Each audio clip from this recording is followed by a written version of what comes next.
নমস্কাৰ ৰাইজ, কেনে আছে? আশা কৰোঁ সকলোৰে কুশল মংগল। দ্য লোকেল চেফৰ এটা নতুন ভিডিঅ'লৈ আপোনালোকক স্বাগতম জনাইছোঁ। আজি মই ৰান্ধিম চয়া চাংছৰ মছলা কাৰী। চয়াবিন মানৱ শৰীৰৰ বাবে এবিধ উপকাৰী খাদ্য, কিন্তু মনত ৰাখিব লাগিব যিসকল লোক থাইৰয়ড ৰোগৰ দ্বাৰা আক্ৰান্ত সেইসকলৰ বাবে কিন্তু চয়াবিন বৰ যি কি নহওক, আজি চয়া চাংছৰ মছলা কাৰীখন মই কেনেদৰে প্ৰস্তুত কৰোঁ আহকচোন এই ভিডিঅ'টি একেলগে উপভোগ কৰোঁ। মছলা চয়া চাংছ ৰান্ধিবৰ বাবে আমি লৈছোঁ 2 পেকেট চয়া চাংছ, 4টা মিডিয়াম সাইজৰ আলু, 3টা বিলাহী, 2টা ডাঙৰ সাইজৰ পিঁয়াজ আৰু লৈছোঁ 3টা কেঁচা জলকীয়া, 1 ইঞ্চি আদা, 15 বা 20 ফুটা নহৰু, শুকান গুড়া মছলাৰ ভিতৰত আমি লৈছোঁ 1 চাহ চামুচ ৰঙা জলকীয়া পাউডাৰ, 1 চাহ চামুচ হালধি গুড়ি, আধা চাহ চামুচ জিৰা গুড়ি, আধা চাহ চামুচ ধনিয়া গুড়ি, 3টা ইলাচি, 3টা লং আৰু এটুকুৰ দালচেনি, 2টা তেজপাত আৰু 2টা শুকান জলকীয়া। এতিয়া আমি সয়াবিনখিনি গৰম পানীত কিছু উতলাই লম আৰু তাত নিমখ মিহলি কৰি আমি ভালদৰে মিলাই দিম।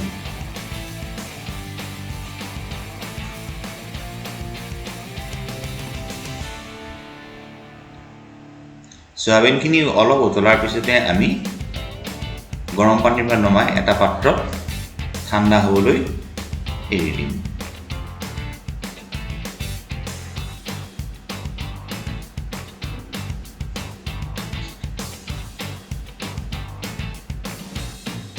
ঠাণ্ডা হোৱা সয়াবিনখিনি আমি চেপি পেলাই তাত থকা পানীৰ অংশ উলিয়াই দি এটা পাত্ৰত ৰাখি থ'ম।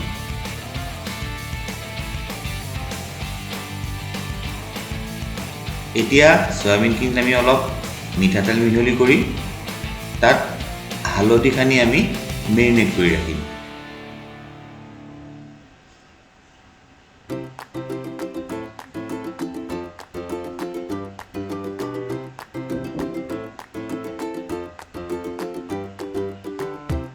প্ৰায় আধা চাহ চামুচ হালধি দিম।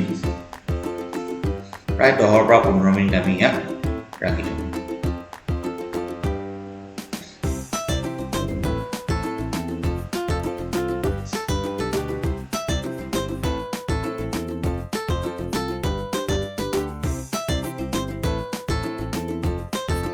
এতিয়া আমি পিঁয়াজকেইটা গ্ৰাইণ্ডিং মেচিনত এইদৰে পেষ্ট কৰি ল'ম। আদা, নহৰু আৰু জলকীয়াখিনিও এটা পেষ্ট বনাই ল'ম আৰু যিকেইটা বিলাহী আছিলে সেইকেইটাও আমি এইদৰে পেষ্ট বনাই ৰাখি থ'ম আৰু আলুকেইটা আমি দুটুকুৰ কৰি ল'ম আৰু ধনিয়াখিনিও কুটি ল'ম। আমি এতিয়া এখন কেৰাহী গেছত গৰম কৰিম আৰু তাত প্ৰায় 5 পৰা 6 চামুচ সৰিয়হৰ তেল গৰম কৰিম। তেলখিনি ভালদৰে গৰম হোৱাৰ পিছত তাত আমি কাটি ৰখা আলু কেইটুকুৰ দি দিম আৰু তাক ভালদৰে আমি ভাজিম।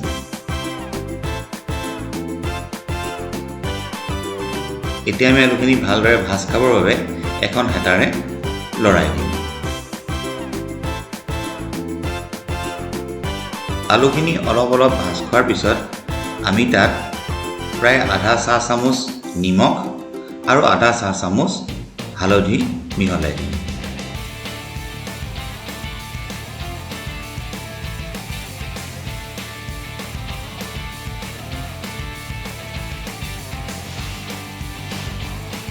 এতিয়া আমি আলুখিনি আকৌ লৰাই দিম যাতে হালধি আৰু নিমখখিনি ভালদৰে আলুখিনিত মিহলি হৈ যায়।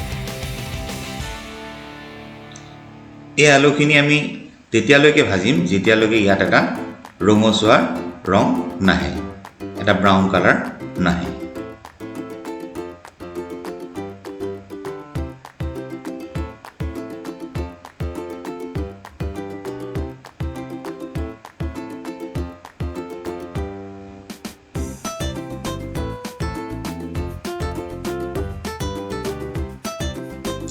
আলুখিনি অলপ ৰঙচুৱা হোৱাৰ পিছত আমি কেৰাহীৰ পৰা এইখিনি কাঢ়ি আন এটা পাত্ৰত ৰাখি থওঁ।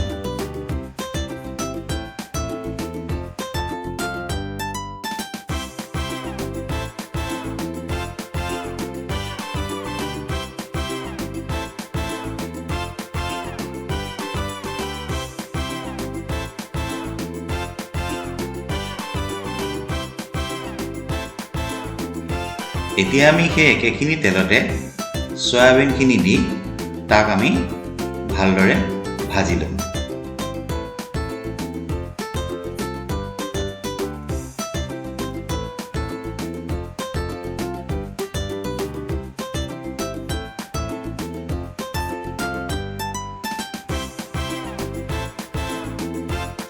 সয়াবিনখিনি যেতিয়া ভাজ খাই অলপ অলপ ৰঙচুৱা হ'ব তেতিয়া আমি কেৰাহীৰ পৰা সেইখিনি আন এটা পাত্ৰত তুলি ৰাখিম।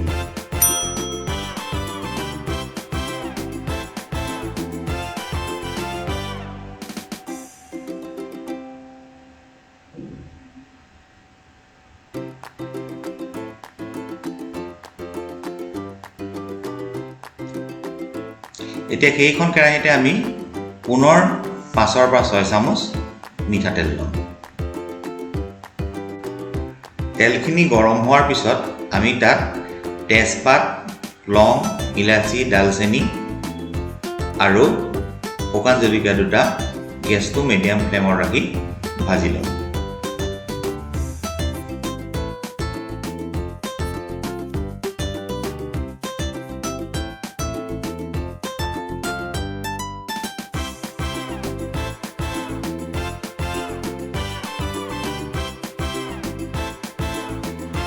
এইখিনি ভাজ খোৱাৰ পিছত আমি পিঁয়াজ, আদা, নহৰু আৰু জলকীয়াৰ যিখিনি পেষ্ট আছিল এইখিনিও ইয়াতে মিহলাই দি ভালদৰে লৰাই দিম।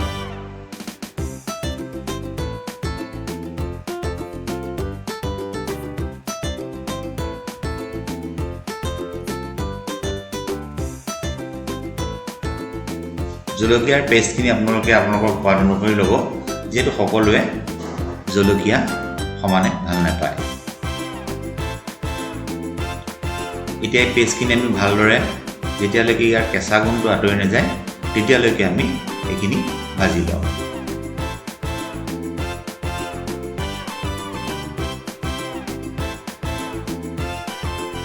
ইতিমধ্যে এইখিনি ভাজ খাই কেৰাহীত লাগি যাবলৈ ধৰিছে। এতিয়া আমি ইয়াতে বিলাহীৰ যিখিনি পেষ্ট আছিলে সেই পেষ্টখিনি মিহলাই দিম আৰু ইয়াত ভালদৰে আদা নহৰুৰ পেষ্টৰ লগত হেতাখনেৰে মিহলাই দিম। আমি অলপ পানী সংযোগ কৰিম যাতে ডাঠ পেষ্টখিনি কিছু পাতলীয়া হয়।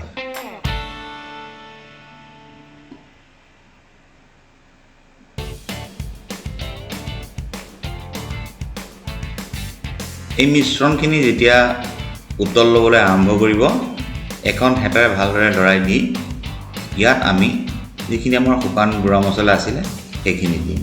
আমি দিম আধা চাহ চামুচ হালধি গুড়ি,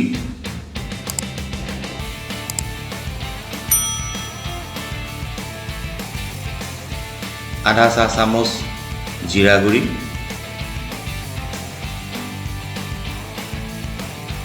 আধা চাহ চামুচ ধনিয়া গুড়ি,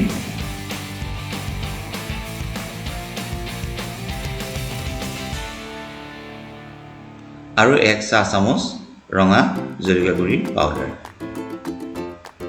ই আমাৰ কাৰীখিনিৰ কালাৰটো ধুনীয়া কৰাত সহায় কৰিব।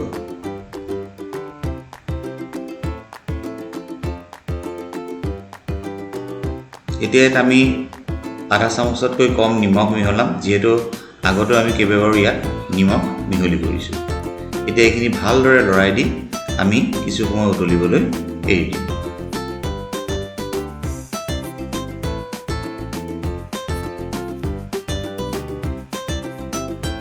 মাজে মাজে আমি সংমিশ্ৰণখিনি লৰাই ৰাখিম যাতে কেৰাহীত লাগি নাযায়। এতিয়া আমি ইয়াত যিখিনি আমি ভাজি ৰাখিছিলোঁ আলু, সেই আলুখিনি দিম আৰু সয়াবিনখিনিও ইয়াত মিহলাই দিম।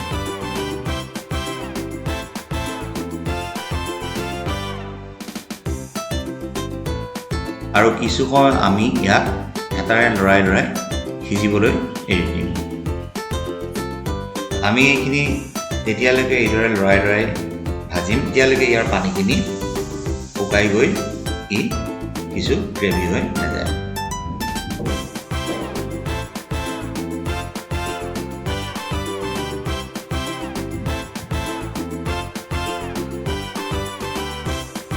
যেতিয়া এইখিনি পানীখিনি শুকাই যাব তেতিয়া আমি বেলেগকৈ গৰম কৰি ৰখা গৰম পানী ইয়াত মিহলাই দিম। হেতাখনেৰে ভালদৰে মিহলাই দি এতিয়া আমি ইয়াক ঢাকোন দি প্ৰায় 12 পৰা 15 মিনিট সময় সিজিবলৈ এইদৰে এৰি দিম।